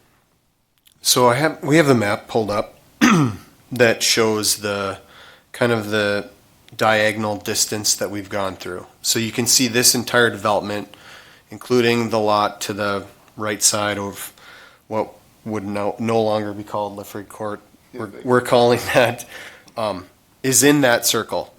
But then as you go south, those are still the same two roads. So you add a whole nother subdivision and now you add that as your diagonal. So that no longer becomes that point. It gets narrower. So this map, even though you would add more, really wouldn't change that. So that's what we're getting at is this one, yes, as we've said, is good. So are you saying that no matter how far south we go, we're always going to be measuring from 19th Street? Is that So the idea? it's the theory that we have for remoteness, saying, and what the book is getting at is, if you had these two access points on the north side of the interstate and you ran just those two roads and ran 8th all the way straight south, you're telling me that that would be approved fire access if we still had just those two up by the interstate. No, that's not what it says. You have to take the entirety of it. This one is showing just this subdivision though. Right, but that's why I'm suggesting or offering to go with 4th. You know, we would waive those 2 or 3 lots, whatever we need to get Fourth Avenue down to the Montessori land. So are you saying that we would not be allowed to measure the diagonals from that point? We'd have to go all the way back up to 19th to do the diagonal measuring? For the new development? Yeah. I mean, it's frustrating because we're not really here to talk about everything south, but it keeps coming in. Right, but I guess as staff, what we're attempting to, once again, is we need to have some way in the future for the south. And by adding some platting for a right-of-way, that's what we're trying to accomplish. So you guys are, let me just clarify a little bit. You guys are looking for fire from to the south, or keeping it something to the south as well, and connectivity to the east. Correct? So you're looking at big picture, what's going to get developed in the south, and connectivity. That's correct. Those are the two things staff's looking at. Yep. Does that help you a little bit? I think that's what they're shooting for. Yeah, I think I understood that, but I don't understand like how it just seems like this is all judgment and it's just whack-a-mole. You know, whatever problems we solve, then you guys come up with other stuff to complicate it, and like, oh, well, what about this? And what if there's, you know, there's a slough down by Fort Yates? Should we be concerned about that? It's like, dang, you guys, I mean, we got to deal with today's real world, like not stuff 50 years. This is so unreasonable. 50 years? Chair Robinson, I guess that was why I kind of brought it to the point that unfortunately it does become contingent upon what's done south. That's just the reality of it. We know, you know, it's not a slough in Fort Yates. We know you're going to be doing something there. So yes, you can look at your radius circles right now and it meets for this phase right now, but it isn't going to work once you start developing farther south. And everybody knows we need to do some developing farther south. And that's why, you guys can correct me if I'm wrong, but the idea is that you're going to have 8th. My idea in my mind of making this work is you have access through 8th, you have access through 4th, and if that right-of-way by Clover Grove there, that's what I was saying. If you could go with 4th and go farther south to where you get out of some of this elevation issue and then go east and tie into that access, now you've got 3 points of access into all of this future development down here, plus it covers your development right now. That's what I'm trying to wrap my head around, and unfortunately, like I said, that's not what we're talking about. We're not talking about the future. We're only talking about this little piece right now, and we know that there's going to be more stuff coming south. You know, so, and in my mind, am I thinking correctly that we almost we can't approve this plot the way it is right now because it doesn't have... Chair, I mean, Commission. even if we tried to approve this right now the way it is right now, it wouldn't pass muster in the final plot anyway, would it? We would recommend denial as is right now because of those issues that you mentioned. Again, we anticipate probably that this south area will get developed and there will be another access point to the east, and therefore this easement will not be needed, but we have to plan for it. That professionally, our job is to look 50 years in the future. At least 25. At least 25 years. Mr. Chairman, could I comment? There's been an awful lot of debate on this. I'm not sure how far we're going to get on it. Where I'm at personally is if the developer extended 4th down south as he's offered, take those lots out of there. I'm just concerned with, even staff has said it's a very slim chance that we're going to use the proposed east line that they have, and that proposed right away. You know, I agree with the developer that's greatly diminishes the entire project. So where I'm at, if we had a plat that came back and extended that south line, that does give us flexibility in the future, whether we go further south and then over east, but at least we have flexibility in the future. So that's what I'd like to see.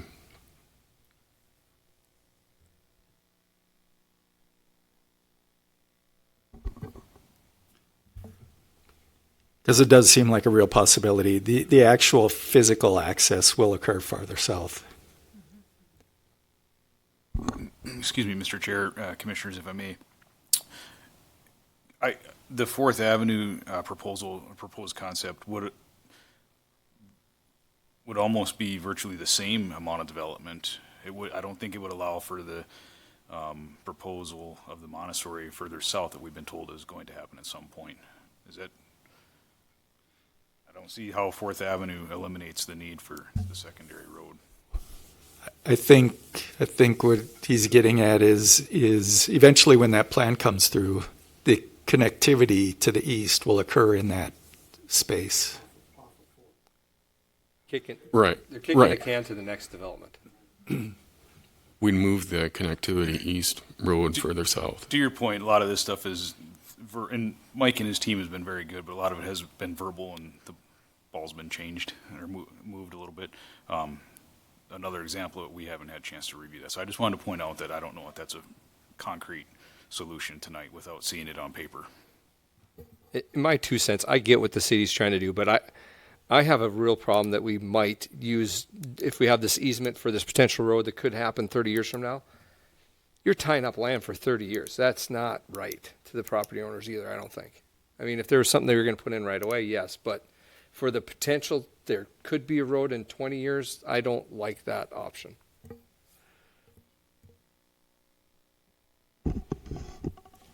So it strikes me we have probably two viable options: tabling to allow time for something different to come back, pursuing some of the ideas that have been shared here this evening, or denying. And so I guess my question would be to Mr. Liffrig, if he is open to taking a look at what was discussed on Fourth and having further conversations and getting something in writing and bringing that back again in the future. All due respect, I'm not interested in, I'm not going to agree to more delays. I want you to deny me then, and I'll go from there. If that's what you think is appropriate.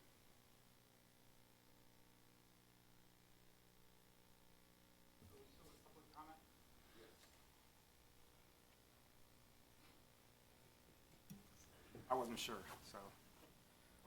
Commissioner and Chairman, Renee Lafferty, I live at 222 Cobblestone Loop, Southwest. And I'm not sure what's going on. It seems like we're not moving forward, we're moving backwards. I think I understand your role in advising and looking 50 years down the road, but I think at the last meeting it was discussed that this, or a very similar plat map, was approved 3 times. And I believe the second time it was approved, there was plats that went south where Mike is talking about the Montessori land. And it sounds like there's not a lot of faith in the PUD or Clover Grove happening, which would really necessitate that road, or that's what's necessitating that road now, the connectivity issue. But if at some point in the future that road is needed for connectivity and Clover Grove never happens, who pays for that South Collins development? Who pays for that road that goes up right next to my house? Is that going to be all of the lots that are in Keitles? Or does the owner of what is now referred to as Clover Grove, does he have to pay a portion of that even if it's not developed? Because that was the intent, was the connectivity issue. Mike was going to have to pay half, and Clover Grove was going to have to pay half. But now it's sounding like if that road gets put in, we're going to be paying for all of it. And I don't know how it benefits me. I know it benefits the fire department, and it benefits the people that live south of me, but how does it benefit me? And yet, we're saying that we're going to make him wait to next month. I don't know that we really talked about anything new that we haven't talked about in the past. I feel Mike's frustration. I'm a little frustrated because I'm just seeing specials. in my future when I'm 15 months from being on Social Security and having to pay for this road that goes down to South Collins and then probably having to pay for part of South Collins as well. So that's all I wanted to share. Seems like we've gone backwards. Okay, thank you.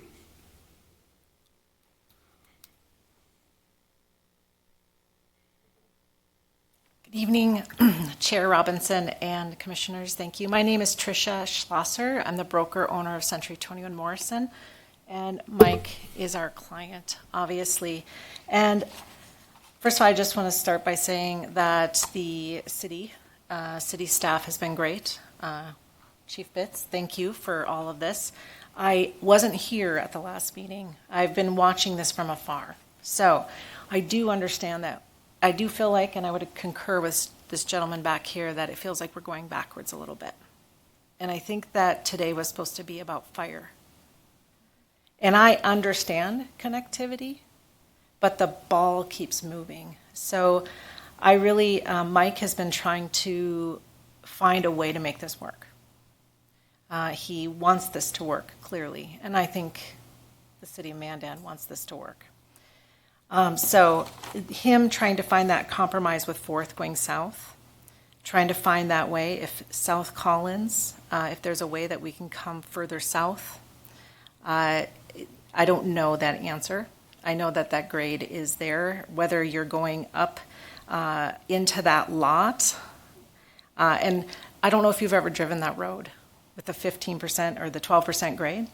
I know some of the neighbors have had some cars slide down into their, it's kind of eventful when there's ice. I'm all about safety. I'm all about fire safety, about safety for consumers, for homeowners. I am actually more worried that that's a through street and people coming up and down that street. And that would increase the traffic in the street.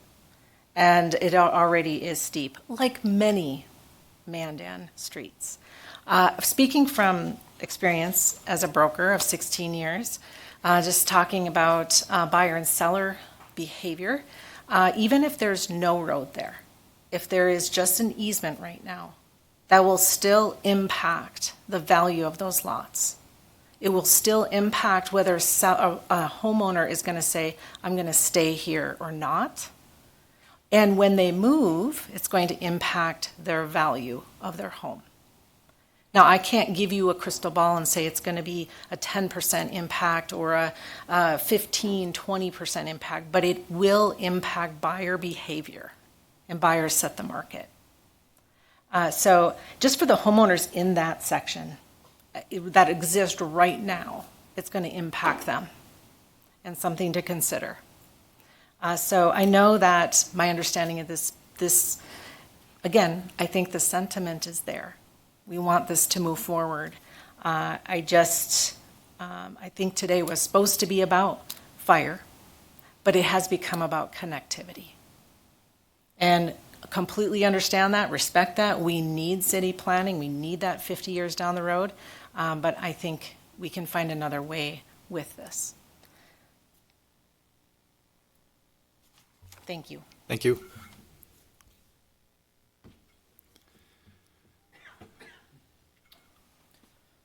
Good evening, Commissioners. Justin Glazer. I live on 230 Cobblestone Loop. Renee is my neighbor.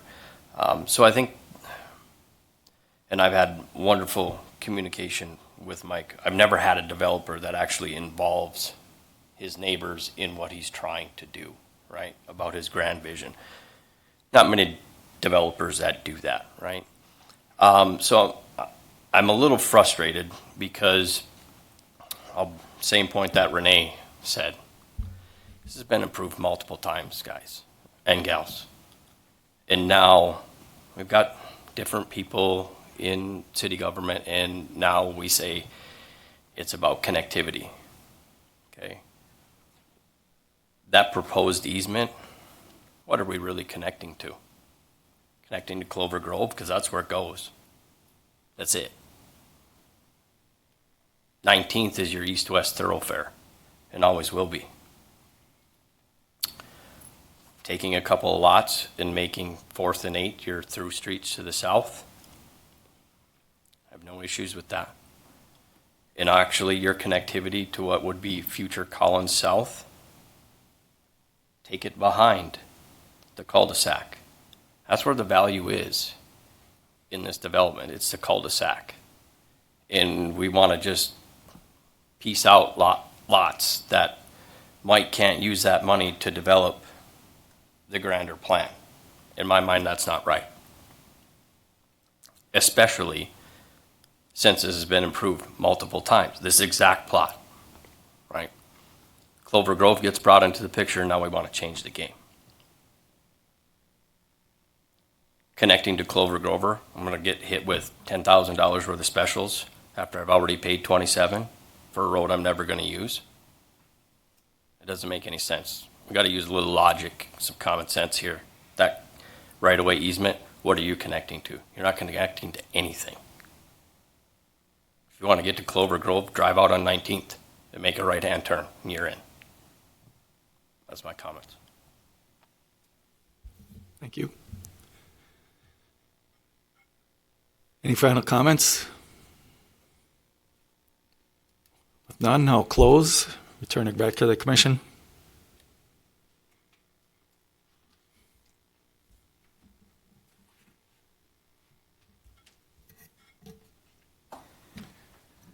Chair Robinson and Commissioners, Jim Neubauer, City Administrator, I just want to stand here and defend our staff for, I think we have put a ton of time and energy in trying to find a solution here, even though it may not agree with the developer in this case. This project has been before us many times.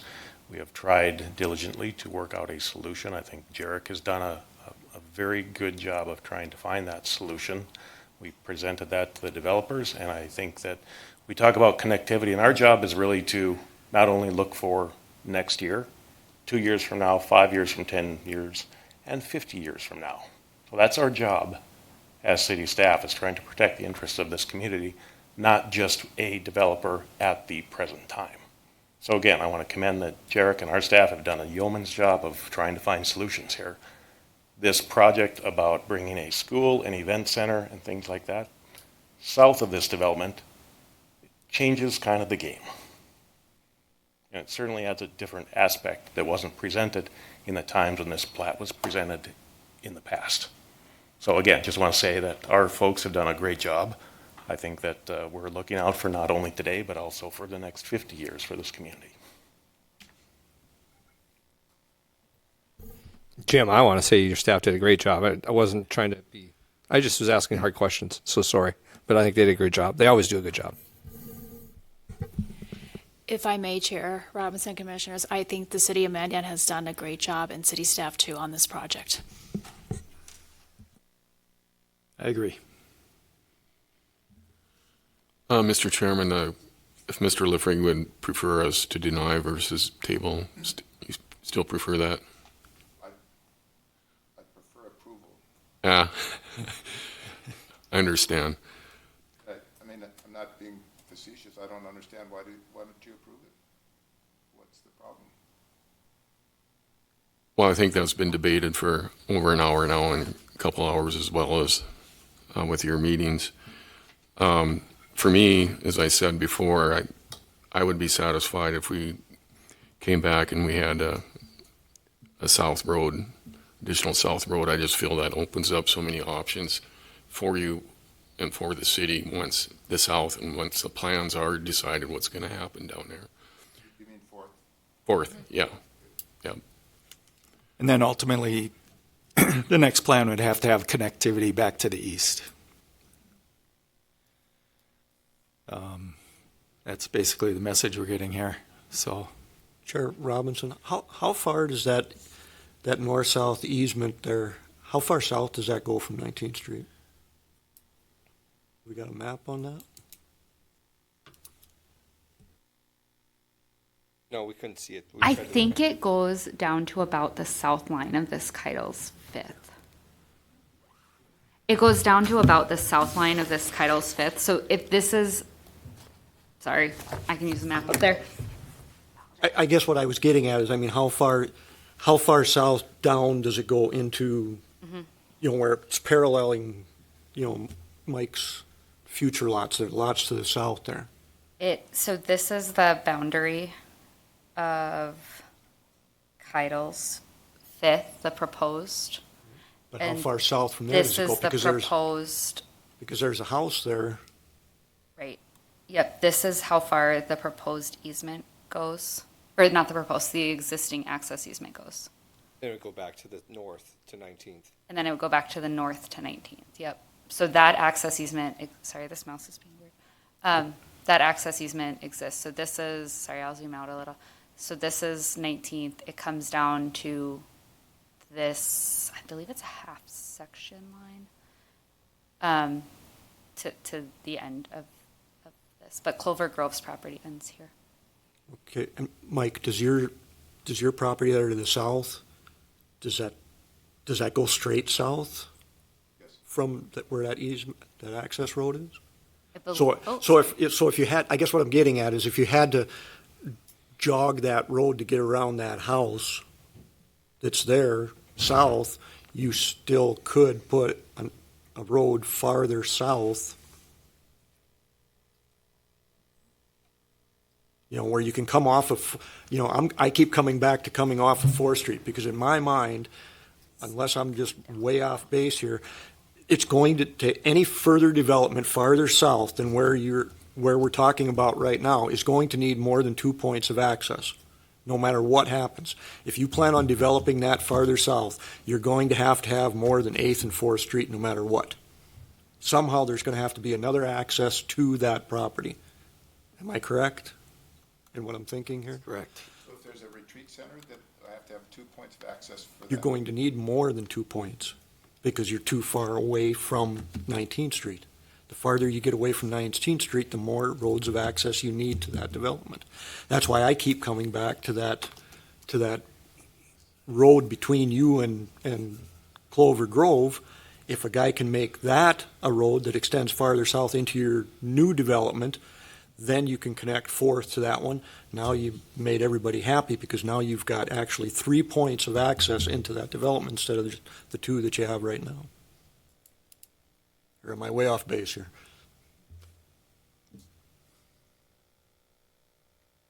And I understand there's, you know, topography involved and grades involved, but It's a ravine. I know it. I guess I'm just going to ask you, Mr. Lithwick, I know you proposed the 4th to the south. I mean, that's where we're at. Like, we're trying to kick the can to the next development. But, so you don't want us to table it till you get that plot so we actually have something we can approve. You'd rather us deny it? Yes. Yeah, I'm not.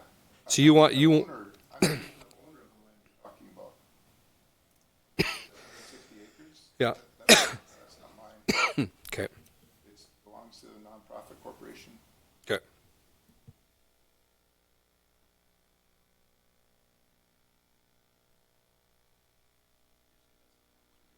The Montessori group, right?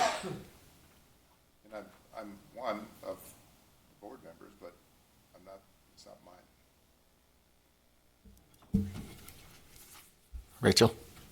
Chair, Commission, just to try to simplify, I think if you table, so if the plat that's in front of you tonight does not include an easement to the east or 4th going through to the south.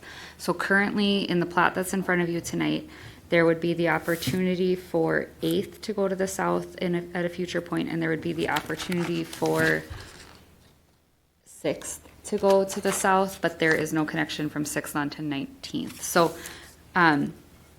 the plat in front of you does not have that connection to 4th. We're not asking, though, I don't think, for anything to the south of this property, right? It would just be taking out the lot that 4th would connect to the south to create the connection.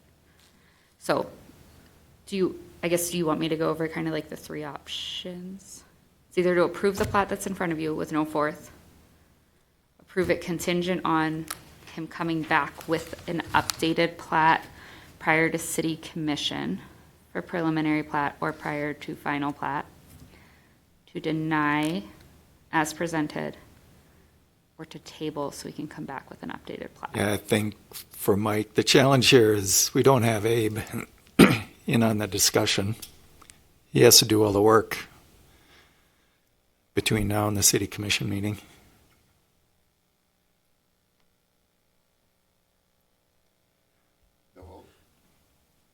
All the discussion prior to a couple weeks ago, or even a week ago, was the east. It's connectivity to the east. That's, I mean, we got to have connectivity to the east. And then it changed like, no, we're going to focus on the south, on property that I don't even own. I got to come up with some solution to that. So That's not what I intended. By focusing on the south, I'm looking for an alternative where you can then connect to the east without having to do this proposed right away through your prime cul-de-sac. And I don't want to see that happen. So we're trying to come up with another alternative where you can go south. You're going to need that eventually, probably anyway. But I was under the impression that from staff that you guys would take, like, you would approve it contingent upon the plat doing like the 4th Avenue thing and showing that. So That's one option that. Wait another month. That's one option that she's presented. Chair Robinson, I guess that's what I would ask the city. Would the city be okay with continuing 4th Street down to the, straight south, and then forgetting about the easement through Liffrig's court? Would the city agree to that? Chair, Commissioners, I think the preference would still be from city staff to have the connection to the east, and that would be our recommendation if it went forward to city commission as well. But we would happily also accept the 4th Street or 4th Ave going to the south, because that would again provide additional connectivity and additional opportunities for development of the south properties.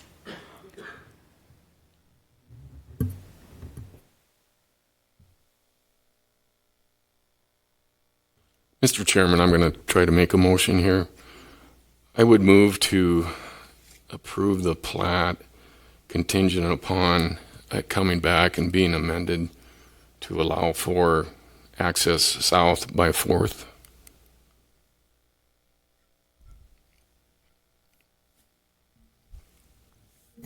I can second it.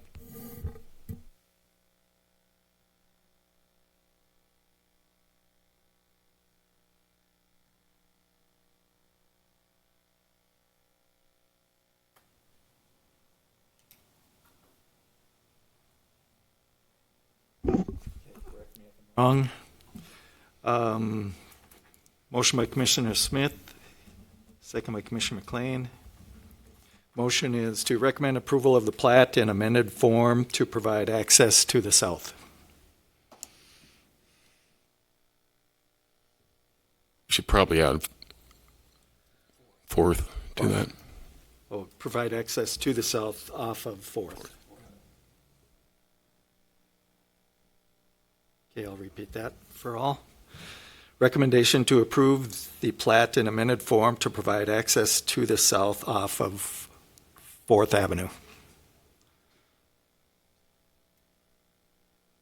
Chair, would that plat be coming back to planning and zoning as a preliminary plat, or is this to go forward to city commission as preliminary plat with the amendment, or is it to come back at final plat with the amendment? I believe what we are discussing here to go to the city after, if they can prep it soon enough. Yeah, that would be my intent. Okay. Any questions with the motion? None, roll call vote, please. Commissioner Huber? Yes. Commissioner Lang? Yes. Commissioner Mutter? Yes. Mayor Freilich?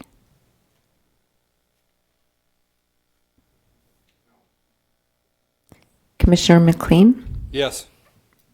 Commissioner Smith? Yes. Commissioner Hammond? No. Commissioner Renner? Yes. Chair Robinson? Yes. Motion is passed.